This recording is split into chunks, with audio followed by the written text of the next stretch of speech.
The Last Supper depicts the final meal that Jesus shared with his disciples before being arrested by Roman soldiers and crucified in Jerusalem.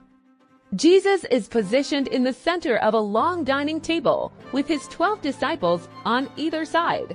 The painting captures the dramatic moment when Jesus announces that one of them will betray him. This shocking revelation elicits various reactions from the disciples.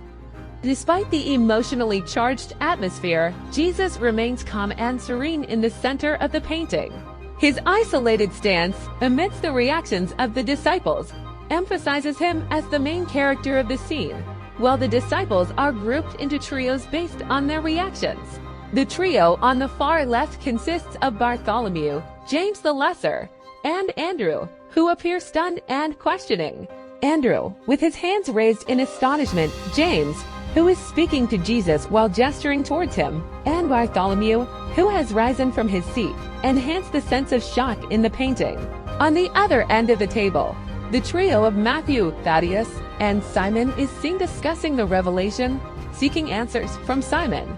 Between these two groups and Jesus, the trio of Thomas, James the Greater, and Philip can be found, each turning to Jesus in different ways, looking for an explanation. Thomas raises a finger, James spreads his arms, and Philip, with his hands on his chest, appeals to Jesus, trying to understand how a betrayal could be possible. To Jesus' immediate left, the trio of Peter, Judas, and John includes the painting's most striking characters. Judas, the betrayer, stands out the most, having his secret revealed. He has withdrawn in fear and holds a purse in his right hand, containing the silver coins he received for betraying Jesus. Judas reaches towards a plate in front of him, as does Jesus, referencing Jesus' response to the disciples' question, "Who will betray him?" Judas' face is cast in shadow, and his head is lower than the others, emphasizing his identity as the traitor. Behind Judas, Peter, with white hair and beard, holds a knife behind his back, alluding to the event where he would cut off a Roman soldier's ear during Jesus' arrest. John, the youngest disciple and described in the Bible as Jesus' beloved, is leaning towards Peter, seemingly faint from the shocking news. Depicted with long reddish gold hair and a feminine appearance, John's depiction by Leonardo aims to highlight his unique identity. Contrasting with the agitated and confused disciples, Jesus remains peaceful in the center. His gesture towards the bread in front of him also signifies the Eucharist, the ritual of consuming bread and wine as his body and blood, which he explains to his disciples. The painting alludes to the Holy Trinity of Christianity in various ways. The background windows and ceiling beams are arranged in groups of 3. The disciples are grouped in threes, and Jesus forms a triangular shape in his posture.